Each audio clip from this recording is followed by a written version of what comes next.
Welcome everybody. It's Simon. It's Josh. Simon. It's Josh. We're time zones and time meters, which is a regular sort of fortnightly, weekly, music discussion that we sort of have across sort of Zoom, and we pop that up on YouTube to share with you guys. And that's kind of who we are and what we're doing. Today we're going to be talking about album ranking systems. So we're going to be talking about how people rank music, sort of the criteria you might, to define what a good album is, and just sort of talk around that topic a little bit because there's so many people that will review things and they have different systems, and we just want to talk about ours and whether or not we think it's a crock of shit or whether or not we think you kind of need that sort of thing. How are you today, Simon? You good? I'm all right. Yeah. How are you? I'm okay. Man, I'm seeing all the weather. I always start with the weather on this, but I'm noticing you guys are really hot. And down here in sort of balmy Australia, where I'm actually freezing my ass off today. Wow, Mm. I don't even know what the temperature is. I reckon it's probably about like 14 degrees. Unfortunate. It's probably hot for you guys. Yeah. Look. I talked to a friend who's from Syria, Oh yeah. and he said like, yeah, 40 degrees in the Netherlands is like 50 degrees in Syria, Yeah. because just because of like how the climate is. I have to say, because of unfortunate events, I had to go to Sweden. But weather-wise, that was not so unfortunate because then I went from indeed almost 40 degrees to almost 30, Yeah. Okay. and also like the Swedish 30 is better than the Dutch 30. So like here the weather is it's a blessing. And by the time this I've edited this and uploaded it, the worst heat wave will be over. But right now, people are sweating and dying in Central Europe, or Yeah. because also like the town where I live in the Netherlands, I occasionally hear an ambulance, but I've been hearing them every day Mm. during this wave. So yeah, absolutely, you notice that it's not normal conditions. No. Yeah. So What about so you? in Are you Australia, where Obelix? pardon? Yeah, Are no, you I'm definitely, Obelix? definitely. Actually, he's a big cat though, so maybe I should have called him Obelix. Who knows? But okay. So let's get onto the topic, shall we? So I guess album ranking is pretty common. There's lots of people out there, sort of album rankers, and they'll use all sorts of different systems, whether or not it's the 1, 2, 3, 4, 5 stars, or whether or not they use a 1 to 10. Maybe it's a your A tier, B tier, C tier kind of stuff. It always sort of varies, sort of reviewer to reviewer. But generally speaking, we all have our own little sort of preferences, and so even if we used different numbers or letters or names or whatever it is for each category, ultimately it's kind of like what is it that defines a good album, and ultimately what is it that makes you go that album is better than that album, is kind of what we're talking about, right? So do you have any thoughts before we get sort of stuck into how we do things, Simon? What do you think? I mean, I think a little bit just like there was have been discussions, because you of course always have had competitions in music, right? Yeah. Like Eurovision or just the kind of talent, what do you call it? Talent Like talent shows, shows, yeah. yeah, Yeah. um, where one band gets further, battle of bands, that kind of stuff. And there's always been a counter discussion about you can't really compete in art. It's and I think that is my standpoint. Like I think that like my basic premise here is if it is by competent musicians and if the heart is there, if the passion is there, then and you as a listener don't appreciate it, it's kind of on you. Yeah. You know, Yeah. like if you give that a low grade, that says more about you than the record itself. Um, that doesn't say that there's anything wrong with you for giving it a low grade because you're not always on the same wavelength, and that's all right. Um, like if you go to an extreme, I would argue that like some music that I don't enjoy, because there is music that I don't enjoy, even though I'm kind of broad. And uh, Yeah. so, for example, like this Dutch hardcore techno music, and I'm thinking, yeah, but that's probably because I don't do, you know, amphetamine in huge amounts, because I'm sure if I did, I would probably be on the same wavelength, you know? Um, yeah. So I know I get what I get what you're saying. I think that's it, isn't it? It's 100%. Beauty is in the eye of the beholder, and some people will just appreciate certain things, and some people appreciate others. Like you and I, we like interesting music. I guess we like things that sort of are a little bit different to just standard, you know, repetitive, music that's the same all the time. But in saying that, that there doesn't mean isn't. my opinions or your opinions are any more valid than anyone else's. And if they really love something that I'm not into, then I don't think less of them. I just think we have different tastes, and that's totally okay. There is a interesting YouTube channel. I will provide the link if I remember it. I think it's called like The Psychology of Rock, Oh yeah. where there's.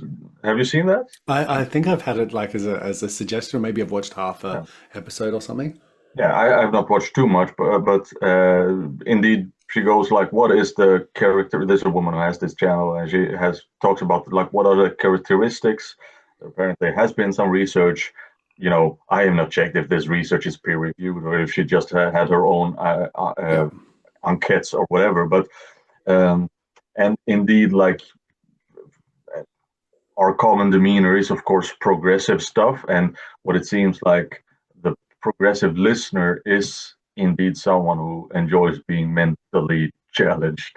As I say, I enjoy being Definitely. mentally challenged. I am mentally challenged. Yep. Yeah. So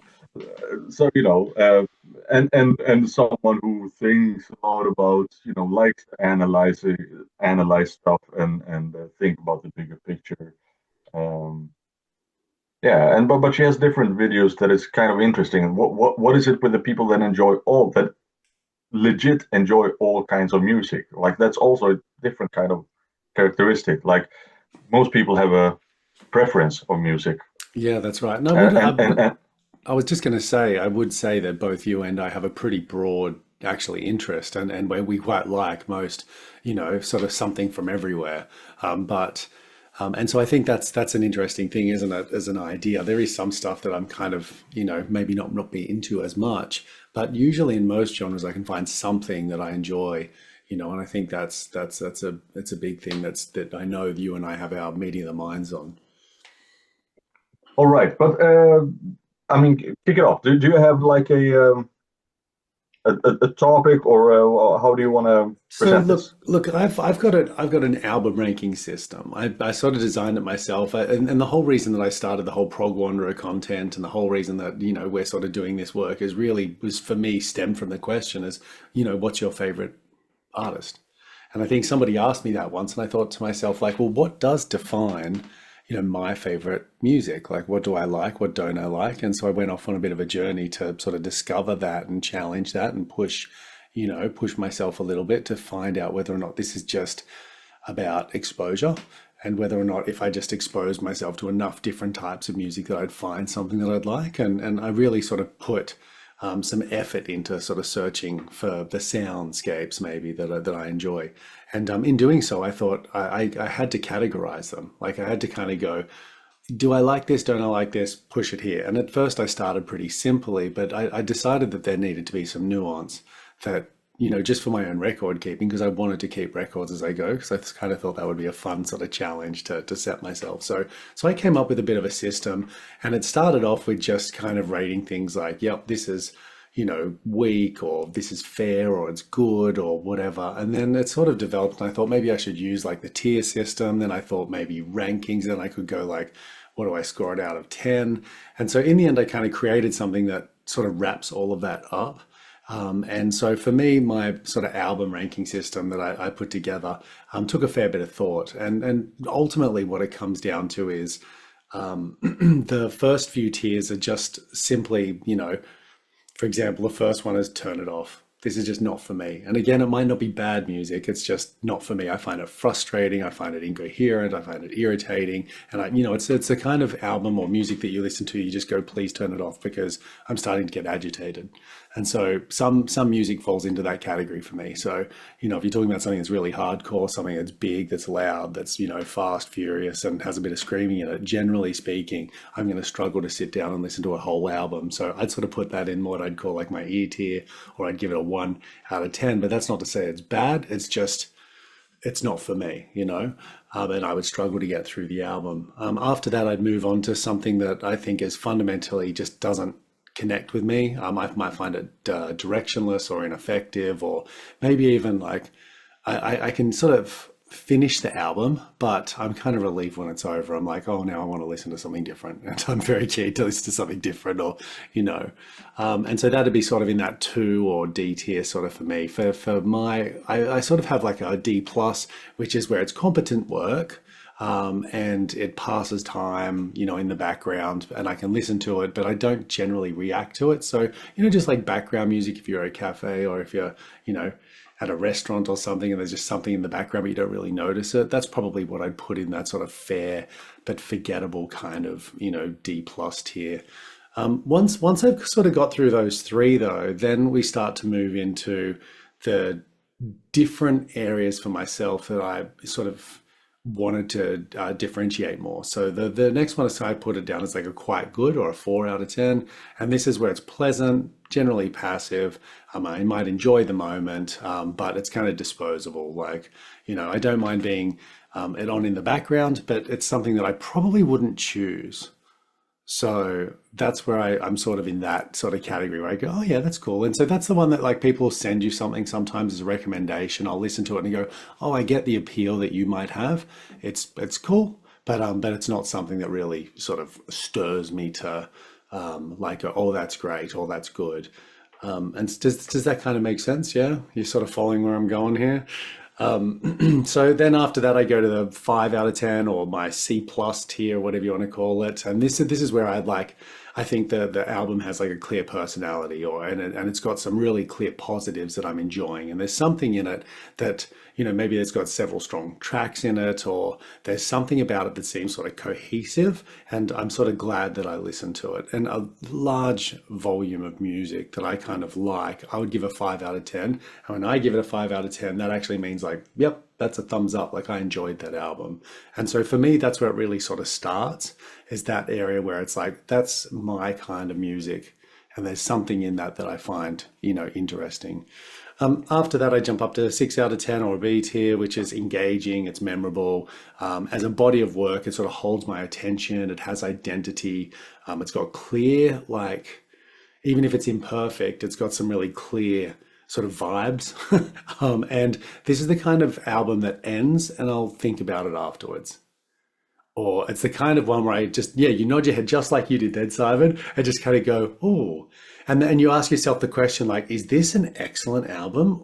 Is it? I know it's a good album, and you sort of want to unpack it again. And so this one here for me is something that, like, I think I'm going to go back to it. I'm definitely want to go back to this and just sort of nut it out. And some things sit in, like, the vast majority of music for me that I've found, especially on our channel and on my Instagram and stuff as well, I tend to sort of sit in this very good realm. They're the ones that I'll talk to people about. They're the ones that I'd recommend to people. And it's not until you sort of move on from that we get into the crunchy, like the big ones. And so I have like an A tier, which is I call excellent. Any album that I call an excellent album for me is as a recommendation.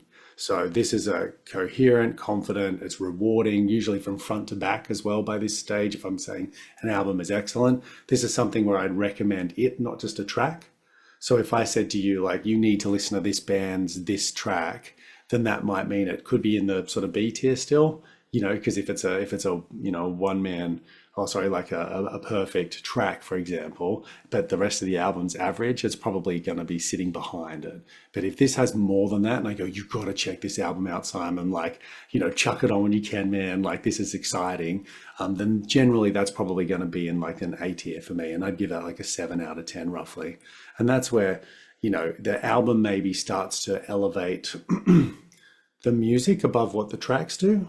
Does that makes sense. Like it's where the whole is maybe bigger than the parts, the individual parts. Yeah. Yeah. Okay, so I'm nearly there, right? And so then I'd have my A or my A plus tier, which is for me that's like a really deeply compelling album. It's immersive, it's intentional, it's something I would play. I'd play it often, and I'll probably geek out and end up in hundreds territory for certain tracks. And so this is something that I think is just outstanding. And for me, an A plus outstanding album is really usually strong thematically. It's got an emotional pull that just sort of like starts to really engage me. I'll probably tear up at some stage. And generally speaking, these kinds of albums that end up in that space don't really have any weak stretches throughout the album either. So when we're talking about A plus tier outstanding records, for me, they're few and far between. They don't happen very often, and I don't really, like have The hundreds of these. masterpieces. Well, I'm next is masterpiece. That's a good segue, my friend. So now we're in the 9 territory. This is our S tier. This is a defining body of work. It's a masterpiece. It's transformative, and it's a benchmark. It's something that everyone else aspires towards. So for some people, I guess they'd put their sort of big S tier masterpieces up there as the thing that they yeah, I love the mood lighting over there, by the way. Looks like you're getting Yes. excited with me. I'm sitting and it's getting kind of warm. I'm gonna turn on the lamp instead. Yeah, sorry, go on. It's all good. So anyway, if you're still with us at home, we've got for this the S tier masterpieces for me. This is a huge influencer. It has a personal impact, which now means I'm starting to define other music by this record. And I think I've got like a handful of records that would be in that sort of masterpiece sort of tiered area, and most other things, fall well and truly behind it. So I guess the key thing is with this scale as well, I do have a 10 out of 10, and that is an untouchable tier. That's the epitome of music, and I believe it's near impossible perfection, and it's a theoretical ceiling. I would never give anything out of 10. And so I think that's, it exists beyond critique or comparison is kind of where I'm going. So if 10 is perfect, right, then for it to be a masterpiece for me means it's probably what other people would call a 5 of 5 stars. But I You just, are like in Muslim countries where they make mats, rugs, oh home yeah, mats, yeah, like the Persian mats, yeah, that they always leave one little imperfection because only God is perfect. there you go, right? And so it's definitely, I've deliberately put that ceiling there so that I know that I can't, stretch it to there. And we'll see, maybe given enough musical listenings, I will find something that I go, oh, look, this is a 9.999 or, whatever it is. But I think this is the way it kind of, for me, it ended up turning into this sort of thing. Now, why do I have it? Well, just for myself. That's it. I don't use this as a scale really. What I'm thinking to myself is just like, how do I categorize the music? Is this my jam? And I put it to the side. And then later, when I've gone through them all and someone asks me, what's your favorite albums this year, which we just recently did for those that have listened. Yeah. Well, I'll look at the things that are on the top marks on it. And I'll look at it and kind of go, okay, like, is this real? Is it not? And then I'll break it down and I'll check it out. But ultimately, like, it's really just to ask myself like one big question, like, how do I experience this album when I play it? And Yeah. did I enjoy it? And, what sort of category does it fall into? And I think that's kind of it. Like, and Yeah. things fall into those categories, and you can have some albums that are really similar, or some albums that you appreciate, or some albums where you clearly see the magnificence that's in it, but maybe you don't enjoy it as much as something that's just simple, something that just hits you in the heart feels, something that just, speaks to you on a level, or maybe even like you just, you're going through a tough time and you just hear something and it just breaks your heart and you're just like, that's exactly what I wanted to have, like, played. And so Yeah. I think that's it, is that the mood will change everything. Your emotional state will change anything. The lyrics and whether or not it connects with you will change anything. The music's or stirrings will change. And fuck, And like it evolves. probably like those defining moments where you've been in a very emotional and you heard music, uh, which makes you treasure that music more. That is also the moments that redefines your taste of music a bit. Yeah, You know, that will be what your brain is referencing to as impactful music. So probably when you go analyzing your taste in music, because I mean it's of course not only how we are psychologically, but also has to do with our experiences, yeah, and because it's um, those are probably the moments that shape our preferences yeah, within music. 100%. Um, and because that is something that is deeply personal, I've if I go to like I basically made a list about why I am unable to rate music. I mean, I do it a little bit for fun when we do these Yeah, top albums. It's always just this is the flavor of the day for me. That is always what it comes down to. And this list is constantly interchanging, even though I actually don't physically interchange it. But like my my top 10 albums of last year is probably different today than it was when we last week or 2 weeks ago did yeah, that thing. And so I kind of listed my arguments for why I can't change it. And my first example is look, I'm primarily a metal guy. Like that's where I come from. And so when I was maybe 10, yeah, I discovered these proto metal bands, these 70s bands. Um, Deep Sabbath. Purple, Black Sabbath, Jimi Hendrix, Yeah, and I thought that was cool. But then I discovered 80s metal, new wave of British heavy metal like Iron Maiden and Judas Priest, thrash metal like Megadeth, power metal, Halloween, those kind of bands, and I just enjoyed that tight tight sound that wasn't in these 70s bands. But now I'm kind of going back to these proto metal bands and kind of enjoy them more than these 80s metal bands. yeah, The music hasn't changed, yeah. but I did. So, am I is it legit to score it higher or lower? Because yeah, the actual product is exactly the same. Um, Yeah, look, it's super interesting. And just to continue, please, I was just going to say that a good example for me might be a band like Carnival, right? So it's a band that I've absolutely loved in my 20s, absolutely loved in my 30s, and now as a like 41-year-old or whatever I am now, I look at them and I kind of go, they're an amazing band that really shaped, my taste. But if I look at my listening, I don't listen to Carnival anymore. And even though they've just released their brand new album, which I thought was a stellar album, my head's not in the same space. And so I yeah, can yeah, see their new album and go, "Ooh, that's a great album." But why is it that I'm not going back to this band and playing that album to death like I have Sound Awake or the stuff from the past, which I think this new one's in, it's a parallel of at least.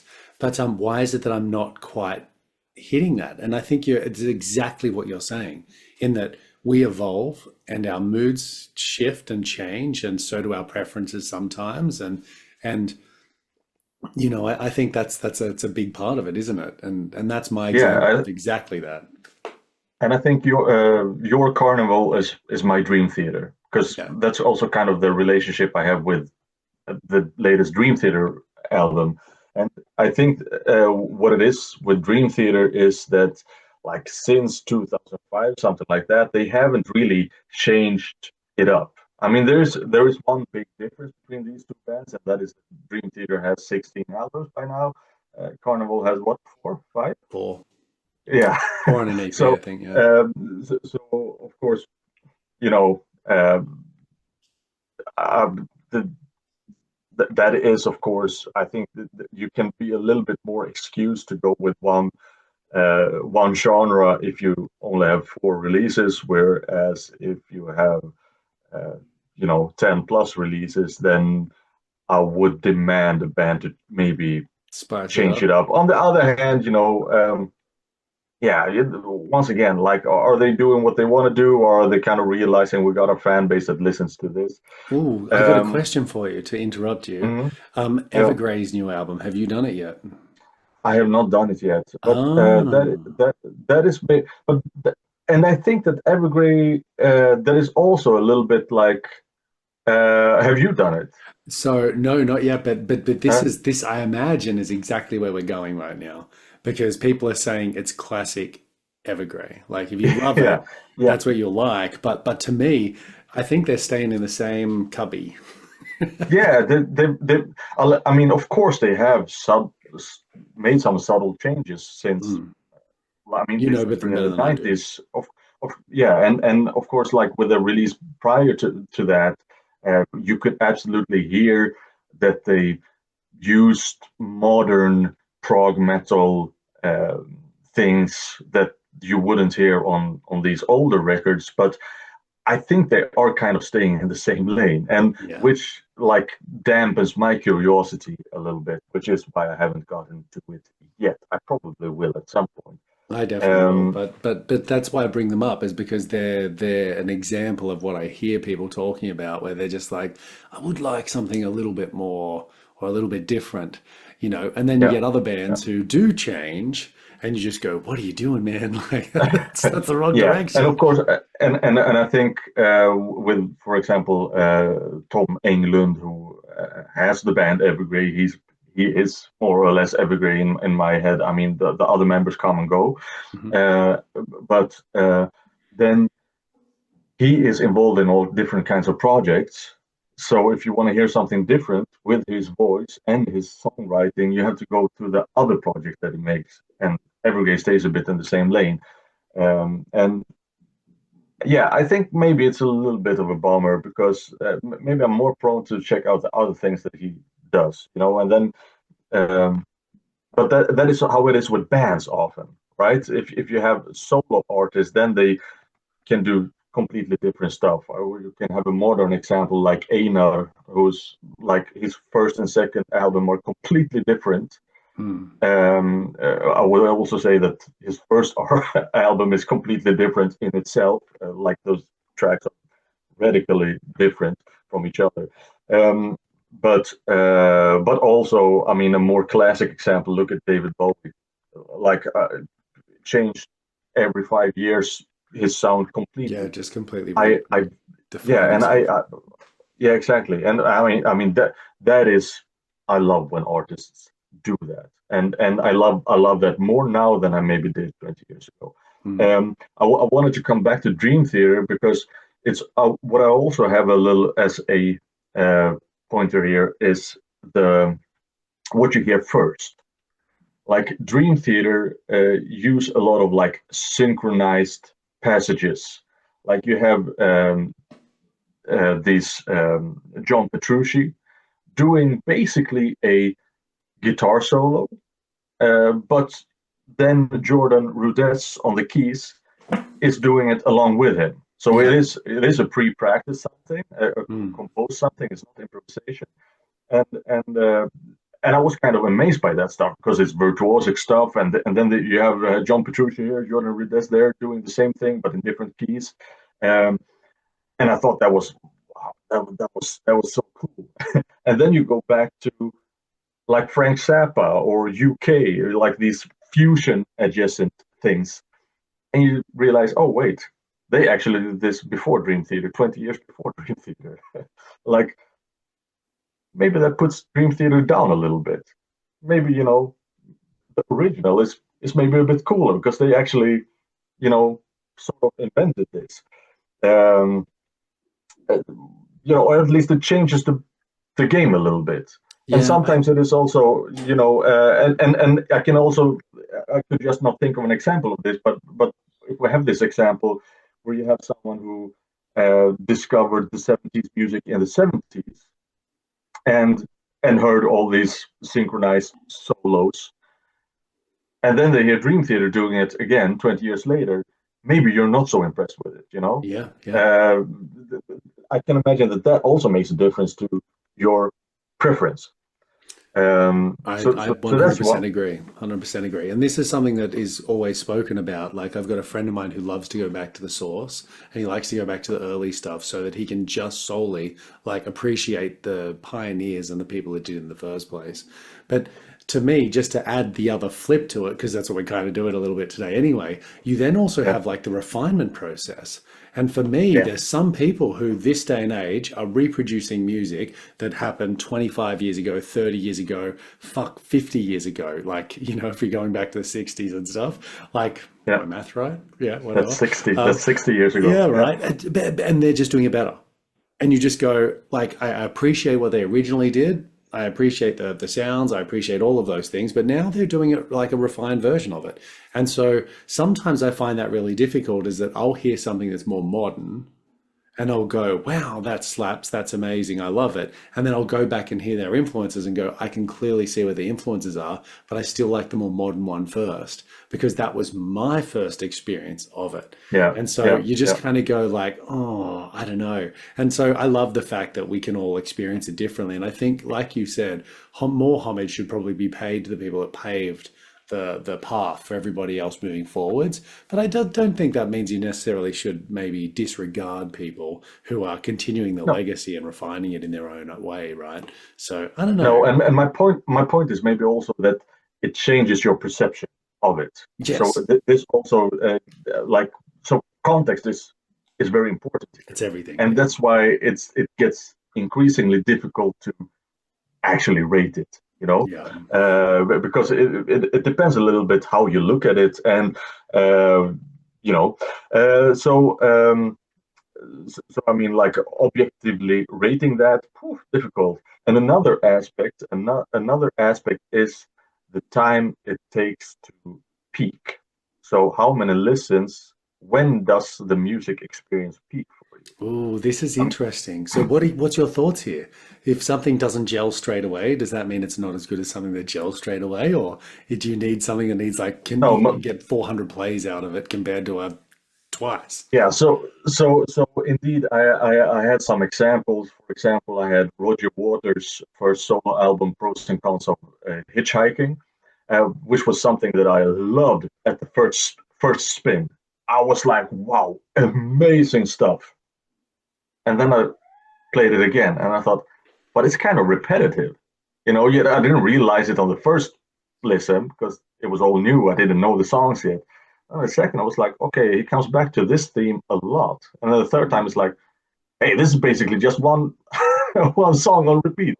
You know, Yeah, yeah. so that one like steadily sank in my appreciation.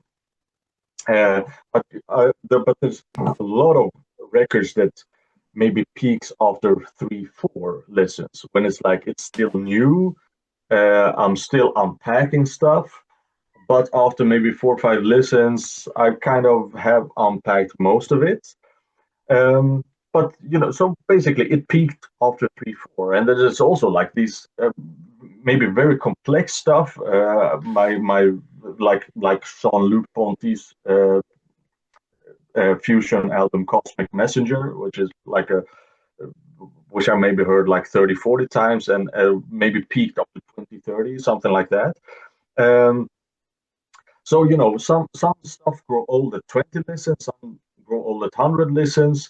And when we ranked the Opeth albums, like the one album I listened to the most, Opeth Deliverance, I actually put down to second place just because I played it so much that I'm not enjoying it quite as much as what used to be my second place, which is Damnation. Hmm. Um, like, can you like I did that, but I had to like have the caveat. This is because I heard it so damn many times. I think it's more on me that I maybe put it on just a tad too often. I don't think it's any shame on the record. Same thing I would say argue with Iron Maiden, Seventh Son of Seventh Son. I do like objectively find that the best album, but I'm not enjoying it quite as much as other Mm. releases just because I've listened to it too many times.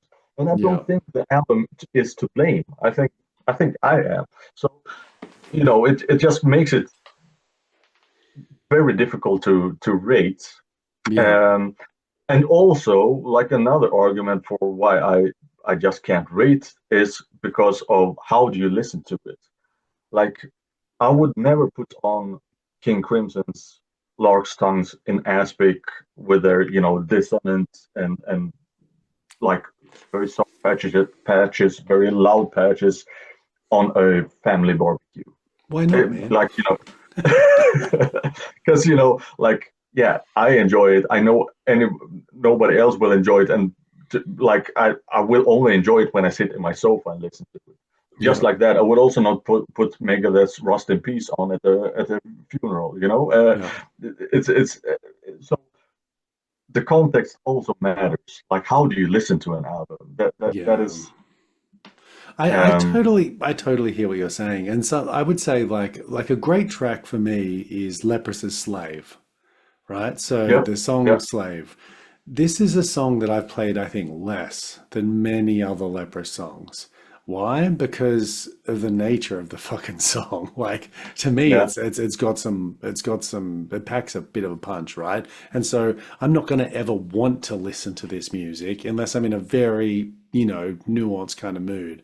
And so, whereas I've listened to many of their other ones that I would not say is as good a track, right? Not even remotely as good as that track is, because I think it's one of their best ones. But I have played the other ones a lot more. And that's just because they have a broader emotional like bandwidth that will, that I'll be happy to listen to at any given time. So I think that also has a lot to do with it too, doesn't it? Because then Slave stays fresh for me every time I hear it and do decide to put it Yeah. on. I'm in a very specific mood, and it's the right kind of thing for me. So no, I'm hearing you. I'm totally hearing you on this.